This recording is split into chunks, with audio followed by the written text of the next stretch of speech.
انسان کی شخصیت کی پہچان، اس سے گزشتہ ایک بیان میں نے عرض کیا تھا کہ اس کے دوست ہوتے ہیں، دوستوں سے بھی انسان پہچانا جاتا ہے، لیکن ایک اور اس کی شناخت ہوتی ہے جو بنیادی ہوتی ہے، بچپن سے لے کر جوانی اور بڑھاپے تک، اور پھر مرنے کے بعد تک، موت کے بعد بھی اس شناخت اور اس پہچان سے انسان پہچانا جاتا ہے، اور وہ شناخت ہے اس کا اپنا نام۔ جب دنیا میں انسان آتا ہے تو اس کا اپنا کوئی نام نہیں ہوتا۔ خالق کائنات انسان کو اس دنیا میں بھیجتا ہے تو نام نہیں ہوتا اس کا، ماں باپ نام رکھتے ہیں، رشتہ دار رکھتے ہیں، عزیز و اقارب اس کا نام رکھتے ہیں، اور پھر گھر میں جو ایک بار اس کا نام رکھ دیا جاتا ہے پھر وہ تا زندگی اسی نام سے جانا اور پکارا جاتا ہے، پہچانا جاتا ہے، حتیٰ کہ مرنے کے بعد بھی اسی نام سے اس کو جانتے ہیں لوگ۔ ذکر ہوتا ہے تو بھائی فلاں صاحب مرحوم، ذات نہیں ہوتی، وجود نہیں ہوتی، نام رہ جاتا ہے، ذات فنا ہو جاتی ہے، ذات ختم ہو جاتی ہے، نام باقی رہ جاتے ہیں۔ اس لیے رب تبارک و تعالیٰ نے ہمیں حکم دیا، دین اسلام ایک مکمل دین ہے جو ہر معاملے میں ہر جگہ ہماری رہنمائی کرتا ہے۔ ایسا کوئی شعبہ نہیں ہے جہاں اسلام نے ہمیں تنہا چھوڑا ہو، ہر شعبے میں ہر جگہ ہماری رہنمائی کی ہے۔ نام کے اعتبار سے بھی خالق کائنات اپنے بندوں کو تلقین کرتا ہے کہ جب نام رکھے جائیں بچوں کے تو اس میں کیا احتیاط ہونی چاہیے اور کس طرح نام رکھے جائیں، کس طرح لوگوں کو پکارا جائے۔ اس حوالے سے خالق کائنات قرآن عظیم میں سورہ حجرات آیت نمبر 11 اور پارہ نمبر 26 ہے، ارشاد فرماتا ہے وَلَا تَلْبِزُوا أَنفُسَكُمْ وَلَا تَنَابَزُوا بِالْأَلْقَابِ، اور آپس میں تانے نہ دو اور ایک دوسرے کو برے نام نہ رکھو، ایک دوسرے کا برا نام نہ رکھو اور تانا نہ دو۔ دو چیزوں کی یہاں نصیحت کی گئی ہے، تانا دینے سے منع کیا گیا۔ تانا کیا ہوتا ہے؟ کسی کے نام کو بگاڑ دینا، کسی کے نام کو اس طرح سے پکارنا کہ اس کو برا لگے اور آپ کے لیے مستی اور مزہ کا سامان ہو جائے۔ تو رب تبارک و تعالیٰ یہاں منع فرما رہا ہے اور ارشاد ہو رہا ہے کہ ایک دوسرے کو تانا مت دو، اور جب پکارو تو اچھے نام سے پکارو، برے نام سے اس کو مت پکارو۔ نام اچھا رکھو، اچھے نام سے یاد کرو، اچھے نام سے اس کو مخاطب کرو، اس لیے کہ ایک مومن کا جب دل دکھتا ہے تو آقا فرماتے ہیں کہ جب کوئی کسی مومن کو دل دکھاتا ہے تو رب تبارک و تعالیٰ کی ناراضگی اس کو مول لے لیتا ہے۔ خالق کائنات اپنے بندوں کے، اپنے مومن بندوں کے دل کا بہت خیال فرماتا ہے۔ پھر آگے ارشاد فرماتا ہے بیسا لسم الفسوق بعد الایمان، اور کیا ہی برا نام ہے مسلمان ہو کر فاسق کہلانا، یعنی مومن ہونے کے بعد پھر ایسا نام کہ جس سے تمہیں فاسق سمجھا جائے، گناہ گار سمجھا جائے، برا سمجھا جائے، تو اللہ فرماتا ہے کتنی بری بات ہے یہ، کتنا برا ہے یہ کہ جب ایمان لا لیے تو پھر نام میں بھی خوبی ہونی چاہیے کہ نام سے بھی تمہاری اسلامیت اور تمہارا مسلمان ہونا جھلکے۔ کتنا برا ہے کہ مسلمان ہو اور نام ایسے رکھو کہ تمہیں فاسق سمجھا جائے۔ دیکھیں قرآن عظیم 1400 سال پہلے اب یہ نصیحت کر رہا ہے، اور آج حالات یہ ہے ہمارے کہ ہم جس معاشرے میں رہتے ہیں تو ہم اپنی شناخت چھپانے کی کوشش کرتے ہیں۔ بھائی مسلمان دکھنا نہیں چاہیے، ان کے بیچ رہ کے ہم انہی کی طرح دکھیں۔ کیا وہ نہیں جانتے کہ ہندوستان میں 23 کروڑ مسلمان رہتے ہیں؟ تو آپ کس بات کی شناخت چھپا رہے ہیں؟ کاروبار کرتے ہیں تو اپنی دکانوں کے نام ایسے رکھتے ہیں کہ مسلمان دکھنا نہیں چاہیے، غیر مسلم سمجھے آپ کو دیکھ کر کوئی، کیوں بھائی اسے بزنس بڑھتا ہے۔ خود اپنا نام ماں باپ نے مسلمان اور اسلامی نام رکھا ہوتا ہے، لیکن خود ایک اپنا نام ایسا رکھ دیتے ہیں کہ جس سے سمجھ میں نہ آئے کسی کے کہ بھائی یہ مسلمان ہے کیا ہمارا ہے۔ راجو، ٹنکو، پنکو، چنکو، منکو، عجیب عجیب نام، شناخت نہیں ہو پا رہی ہے۔ بھائی ٹنکو کو بلاؤ یار، پنکو کو بلاؤ، چنکو کو بلاؤ، مکو کو بلاؤ، سکو کو بلاؤ، پتہ نہیں چل رہا کون ہے، مسلمان ہے کیا ہے۔ وہ راجو کو بلاؤ، غیر مسلموں میں بھی یہ نام مشہور ہو جاتے ہیں۔ یا خالق کائنات فرما رہا ہے کہ کتنا بری بات ہے، بیسا اسم الفسوق بعد الایمان، کہ ایمان لانے کے بعد تمہیں فاسق سمجھا جائے، فاسق کہا جائے، اور فاسق سے یہاں مراد کافر ہے۔ لوگ تمہیں کافر سمجھے، کتنا برا ہے یہ۔ تو نہ ایسے برے نام رکھو اور نہ ایک دوسرے کو برے ناموں سے پکارو۔ اور آقا صلی اللہ علیہ وسلم حدیث پاک میں فرماتے ہیں کہ برے نام کے اثرات کیا ہوتے ہیں۔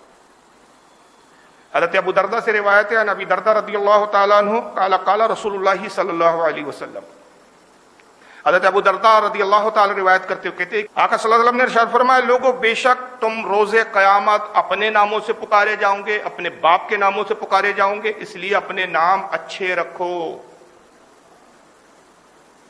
قیامت میں کس نام سے پکارا جائے گا؟ تمہارے اپنے نام سے۔ جب حساب و کتاب ہوگا، حشر میں تمہیں آواز دی جائیں گی، کہاں ہے محمد فاروق خان رضوی، آئے اور دنیا میں کیا کیا اپنا حساب دے۔ محمد فاروق خان ابن عبد الغفار خان، باپ کا بھی نام پکارا جائے گا، بیٹے کا بھی نام پکارا جائے گا۔ تو علماء فرماتے ہیں کہ نام اگر برے ہو گئے تو وہاں شرمندگی ہوگی۔ اب سوچئے جو دنیا میں مشہور ہو گئے ٹنکو سے، اس کو پکارا جائے گا، ٹنکو کو پیش کیا جائے۔ اندازہ لگائیے وہاں صالحین ہوں گے، رسول اللہ ہوں گے، صحابہ ہوں گے، اہل بیت ہوں گے، اولیاء ہوں گے، کتنی شرمندگی ہوں گی ان کے سامنے۔ عوام میں ایک بات مشہور ہے کہ ماں کے نام سے پکارا جائے گا، بعض حدیثیں یہ بھی آئی ہے لیکن علماء اس طرف زیادہ گئے ہیں کہ صحیح حدیث یہ ہے کہ باپ کے ہی نام سے پکارا جائے گا، اور وہ حدیث ہے جس میں ماں کا ذکر آیا ہے وہ ضعیف حدیث ہے کہ ماں کے نام سے پکارا جائے گا، تمہارے نام کے ساتھ تمہارے باپ کے نام سے پکارا جائے گا۔ اس کو ابو داؤد لائے ہیں، سنن ابو داؤد حدیث نمبر 4948۔ امام احمد ابن حنبل نے لکھا مسند احمد حدیث نمبر 21693۔ امام دارمی لائے ہیں اس کو سنن الدارمی حدیث نمبر 2736۔ امام ابن حبان نے لکھا اپنی صحیح میں حدیث نمبر 5818۔ امام ابو نعیم نے لکھا حلیۃ الاولیاء حدیث نمبر 6740۔ امام بہقی لائے ہیں السنن الکبریٰ حدیث نمبر 19308۔ اعلیٰ حضرت فاضل بریلوی کی ایک کتاب ہے احکام شریعت، فتاوی کی کتاب ہے، فتاوی رضویہ سے علیحدہ ہے، چھوٹا سا ایک رسالے ٹائپ کی 3 حصوں میں کتاب ہے احکام شریعت۔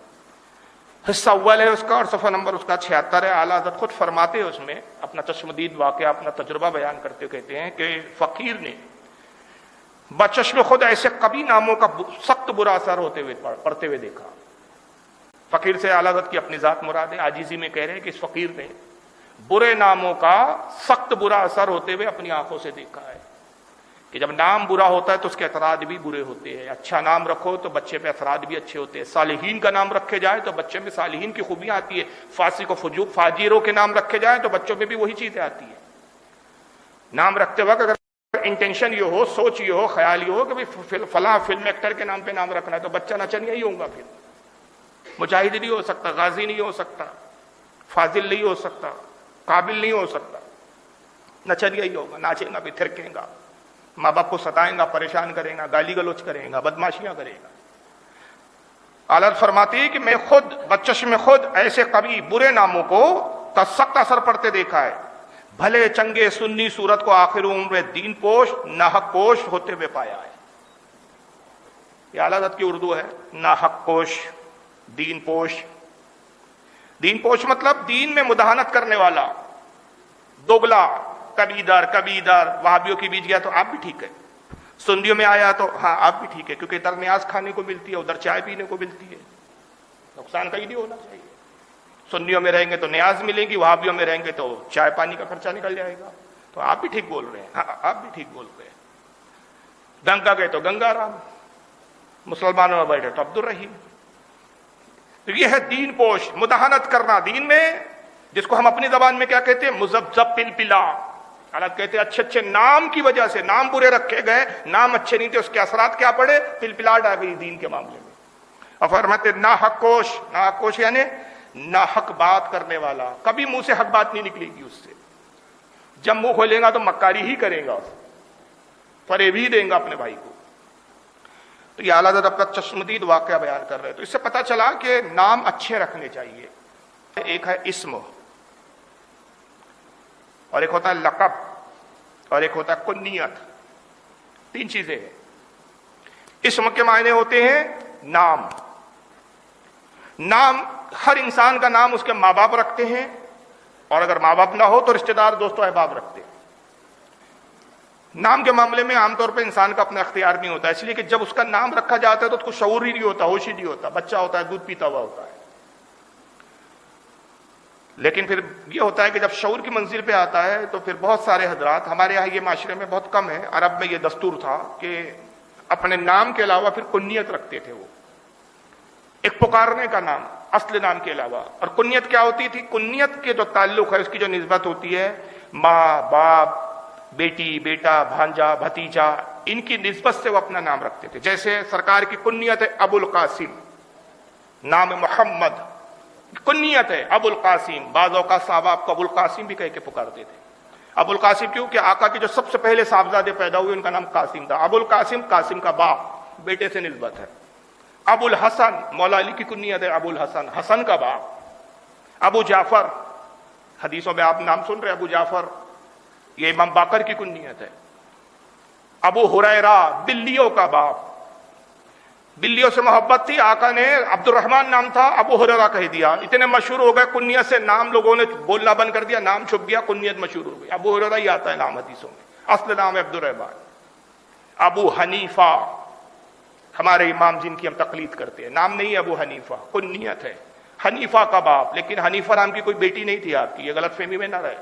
حنیف کہتے اوراق کو, کاغذ کو, کیونکہ بہت پڑھتے تھے آپ, کاغذ سے بڑی محبت تھی, دن بھر کاغذوں میں ہی رہتے تھے, کاغذوں کو پڑھنا, کاغذوں کو لکھنا, کاغذوں پر فتوے دینا. تو لوگوں نے ان کی کنیت نام ان کو پکارنا شروع کر دیا, ابو حنیفہ کاغذوں کا باپ, یہ نام پڑ گیا ان کا. اور ایک وجہ یہ بتائی کہ آپ دین حنیف کے مبلغ تھے, اس لیے آپ کی کنیت ابو حنیفہ.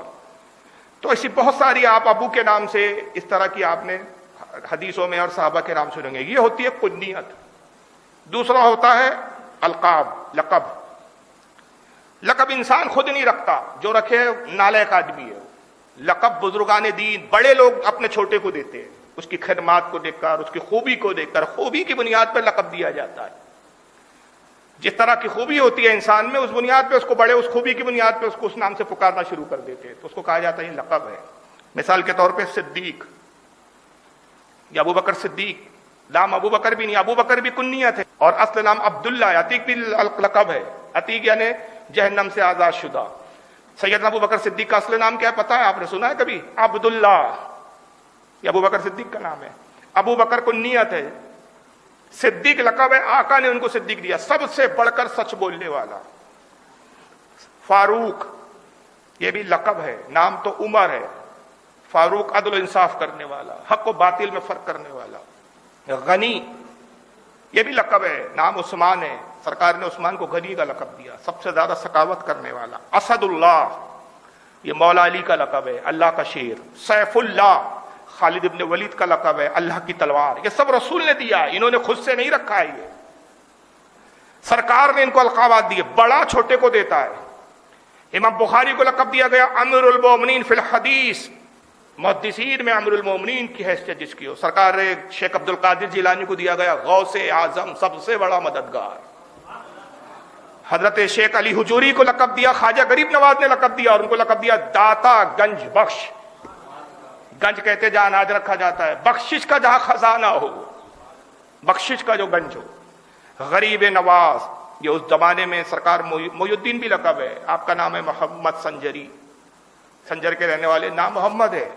غریب نواز یہ لقب دیا بزرگان نے. گنج شکر, گنج شکر لقب دیا گیا. نظام الدین محبوب الہی یہ بھی لقب ہے, نظام الدین بھی لقب ہے, ان کا بھی نام محمد ہے. نظام الدین لقب دیا گیا, نام نہیں ہے. امام احمد رضا کا کیا لقب ہے؟ اعلی حضرت یہ لقب ہے. تمام اس زمانے کے حضرتوں میں سب سے بڑے حضرت مفتی اعظم مصطفیٰ رضا خان علیہ رحمہ کا لقب, یہ لقب ہے, القاب ہے. تو نام والدین رکھتے ہیں, کنیت ان سے بندہ خود رکھتا ہے اپنی, اور القاب بڑے لوگ دیتے, بزرگان دین دیتے. اور خود کوئی اپنا ہی لقب لے کے بیٹھ جائے, میں فلاں ہوں, میں فلاں ہوں, تو ایسے شخص کو جاہل کہا جاتا ہے. اور یہ زمانے میں ایک رسم چل پڑی ہے, خود ہی علامۃ الدہر کوئی بنا بیٹھا ہے, کوئی صاحب شمس العلماء بنا بیٹھا ہے, کوئی بدر العلماء بنا بیٹھا ہے, کوئی بدر طریقت بنا بیٹھا ہے, کوئی غازی اسلام بنا بیٹھا ہے, سب اپنے منہ سے میاں مٹھو. اور بغیر علامہ کے لقب تو کھانا دم نہیں ہوتا. میں خود جلسوں میں جاتا ہوں, کئی جلسوں میں اس بات پر وواد ہو جاتا ہے کہ یہ پوسٹر میں نام پہ ہمارا یہ لقب کیوں نہیں لکھا گیا. 2-3 جلسے تو میرے ساتھ ایسے ہوئے, ایک اور ہمارے رفیق ہوا کرتے تھے, ہم نام لینا مناسب نہیں ہے, ہمارے ساتھی بڑے خاص عالم تھے, مصباحی تھے, بہت جلسے ہم نے ساتھ نہیں کہ ایک زمانے میں. وہ اس بات کے گواہ ہے کہ ایک بار ایک ایسے جلسے میں گئے تو ایک مولوی خطیب صاحب اس لیے نہیں آئے کہ ان کا نام, وہ مصباحی خطیب جو ہمارے ناگپور کے تھے, ان کا نام اوپر تھا اور وہ مولوی صاحب کا نام نیچے تھا پوسٹر میں. تو پوسٹر میں نام نیچے کیوں آ گیا بھائی؟ پوسٹر لاتے ہیں سب, مولوی سب سے پہلے کہتے ہیں پوسٹر لائیے, کیا لکھا ہے جناب آپ نے؟ ان کو بڑی فکر ہوتی ہے کہ ہمیں صاحب مناظر اہل سنت بولتے ہیں تو مناظر اہل سنت لکھا ہے کہ نہیں لکھا ہے، ہم کو عالم فاضل لکھا ہے کہ نہیں، علامہ لکھا ہے کہ نہیں، مسجد کا امام ہوا لیکن علامہ کی ڈگری سے کم پہ کمپرومائز نہیں ہے اس کا. یہ خود نمائی، یہ خود کو اپنے آپ کو پیش کرنا، یہ ریاکاری ہے. اور آقا صلی اللہ علیہ وسلم کی اس بارے میں کیا حدیث ہے؟ عن ابن عمر رضی اللہ تعالی، حضرت عبداللہ ابن عمر روایت کرتے ہیں، عن النبی صلی اللہ علیہ وسلم، نبی اکرم صلی اللہ علیہ وسلم نے ارشاد فرمایا، قالا، فرماتے ہیں، من قال انا عالم فهو جاہل، جس نے خود اپنی زبان سے کہا کہ میں عالم ہوں، آقا کہتے وہ سب سے بڑا جاہل ہے. عالم کو یہ حق ہے ہی نہیں کہ وہ اپنی زبان سے خود کہے کہ میں عالم ہوں. دنیا اس کو کہنا چاہیے کہ بھائی اتنا علم ہے کہ ماشاءاللہ یہ عالم ہے، یہ علامہ ہے، یہ مولانا ہے. اپنے منہ سے جی میں علامہ فلاں بول رہا ہوں. اور اللہ کا شکر ہے ہم نے ایسے بزرگوں کی صحبت اٹھائی، ایسے بزرگوں کی جوتی ہم نے سیدھی کی کہ بہت عالم فاضل تھے، وقت کے مفتی تھے، اکابرین میں شمار ہوتا تھا، مگر جب اپنا تعارف پیش کرتے تھے کبھی زبان پہ علامہ مولانا چھوڑیے، مفتی تو چھوڑیے، فقیر فلاں بول رہا ہے. حضور مفتی غلام محمد صاحب قبلہ علیہ رحمہ کی بہت صحبت میں رہا. میں نے زندگی میں بخدا ممبر پہ بیٹھ کے کہہ رہا ہوں، زندگی میں کبھی میں نے ان کو یہ کہتے ہوئے نہیں سنا کہ میں مفتی غلام محمد کہہ رہا ہوں. جب بھی زبان پہ تھے فقیر غلام محمد بول رہا ہے. تو یہ علماء کی عاجزی ہوتی تھی. آقا نے کہا من قال انا عالم فهو جاہل، جو اپنے منہ سے خود کہے میں عالم ہوں جاہل. اس کو بہت سارے علماء نے لکھا، میں صفحے چھوڑ رہا ہوں کیونکہ وقت بھی بہت زیادہ ہو جاتا ہے.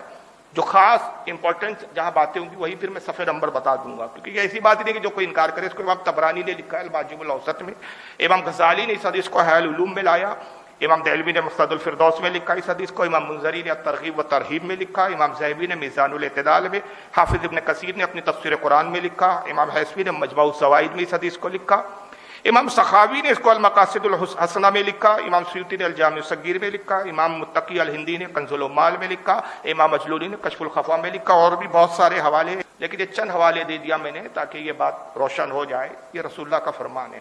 اور اعلیٰ حضرت خود کیا فرماتے اس حوالے سے؟ فتاوی رضویہ جلد نمبر 23 صفحہ نمبر 726 پہ فرماتے اعلیٰ کہتے ہیں کہ یوں ہی اپنے آپ کو بے ضرورت شرعی مولوی صاحب لکھنا بھی گناہ و مخالف حکم قرآن عظیم ہے. بغیر شرعی ضرورت کے، ضرورت نہیں ہے خامخواہ میں مولانا ہوں، میں علامہ ہوں، میں مولانا ہوں، ہم علماء ہیں، ہم علماء ہیں. یہ زبردستی کا جو روب ڈالنے کے لیے پبلک پر بلا وجہ کوئی ضرورت نہیں ہے. تعلق کرتے کہ فرماتے کیا ہے کہ اپنے آپ کو لکھنا بغیر کسی شرعی ضرورت کے عالم فاضل مولانا لکھنا، یہ کیا ہے؟ گناہ ہے اور قرآن عظیم کے حکم کے خلاف ہے. کس حکم کے خلاف ہے؟ پھر اعلیٰ حضرت آگے آیت بیان کرتے ہیں، سورۃ النجم ہے آیت نمبر 32 سے اعلیٰ حضرت بیان کرتے ہیں اللہ کا فرمان، قال اللہ تعالیٰ فلا تزکوا انفسکم هو اعلم بمن اتقى. اللہ فرماتا ہے اپنی جانوں کو خود آپ اچھا اور ستھرا نہ بتاؤ، اللہ خوب جانتا ہے کون پرہیزگار ہے. اپنے منہ سے مت بتاؤ کہ ہم بہت پرہیزگار ہیں، بہت دودھ کے دھلے ہوئے. اللہ کہتا ہے ہم جانتے تمہاری اوقات کیا ہے، لوگوں کے بیچ تم بہت پرہیزگار بنتے ہو، اندر کیا ہے وہ ہم جانتے ہیں. اور دوسری جگہ فرماتے اللہ تعالیٰ کہ سورہ نساء آیت نمبر 49، کیا تو نے نہ دیکھا ان لوگوں کو جو اپنی جانوں کو ستھرا بتاتے ہیں، بلکہ خدا ستھرا کرتا ہے جسے چاہے. اے محبوب کیا تو نے نہیں دیکھا ان لوگوں کو جو خود اپنے آپ کو ستھرا بتاتے ہیں؟ یہ تو ہمارے اختیار میں، ہم جس کو چاہے ستھرا بنائے، جس کو چاہے گندا چھوڑ دے. تو بہرحال بلا ضرورت شرعی عالم کو بھی حق نہیں ہے کہ اپنے آپ کو عالم کہے. حاجی کو یہ کہنا جائز نہیں ہے میں حاجی صاحب ہوں. ایک حاجی صاحب آئے ہمارے، اللہ معاف کرے ان کو بھی اور ہم کو بھی. میں غیبت نہیں کر رہا ہوں، نصیحت کے لیے بول رہا ہوں. ہمارے محلے کا ہی کیس ہے، نام نہیں بتا رہا ہوں. حج کر کے نئے نئے آئے، بس جیسے ہی آئے رات میں آئے تھے، صبح صبح پہلا کام کہ پوسٹ مین کو تلاش کر رہے ہیں. بہت پرانی بات ہے جب خطوں کی بڑی امپورٹنس ہوتی تھی. اب آج کل موبائل کا دور ہے، میسج چلے جاتے ہیں. اس وقت خطوں کا بڑا معاملہ تھا. صبح صبح صاحب وہ آئے اور میں نے کہا کیوں صاحب، حاجی صاحب کیا بات ہے، کب آیا؟ رات ہی میں آیا. ماشاء اللہ ماشاء اللہ. کیسا رہا؟ ہاں اللہ کا کرم ہے، بہت اچھا رہا سفر. بھائی اتنی صبح صبح؟ ارے وہ پوسٹ مین آتا ہے نا، اس کا انتظار کر رہا ہوں. کیوں؟ وہ کوئی کام ہے. پتہ نہیں کیا کام ہے. تھوڑا دیر اتفاق سے پوسٹ مین دکھ گیا تو کہا اے بھی ادھر آؤ ادھر آؤ ادھر آؤ. میں صاحب بڑا ضروری کام ہوا. سنو اب آئندہ جو خط آئے گا نا اس میں ہمارے نام کے آگے حاجی آئے گا، خیال رکھنا. سمجھ رہے ہیں؟ یہ فکر ہے. تو یہ ریاکاری ہے، اپنے منہ سے آپ نہیں بول سکتے. دوسرا کوئی آپ کو، آپ حاجی حج کرے، آپ کو حاجی بولے، وہ دوسرا بولے، اس کو حق ہے. آپ کو حق نہیں ہے کہ میں حاجی ہوں. تو بہرحال بلا ضرورت شرعی عالم کو بھی حق نہیں ہے کہ اپنے آپ کو عالم کہے. ہاں ضرورتاً ایسا موقع آ جائے تو وہاں عالم کہنا جائز ہے. مثلاً کوئی مولوی صاحب ہے, اب وہ اپنا تعارف بتا رہے ہیں, سامنے والا پہچان ہی نہیں رہا ہے, تو پھر اس وقت ضرورت ہوگی کہ جب تک میں نہ یہ کہوں کہ فلاں مولانا فلاں بول رہا ہوں تب تک وہ پہچانے گا نہیں.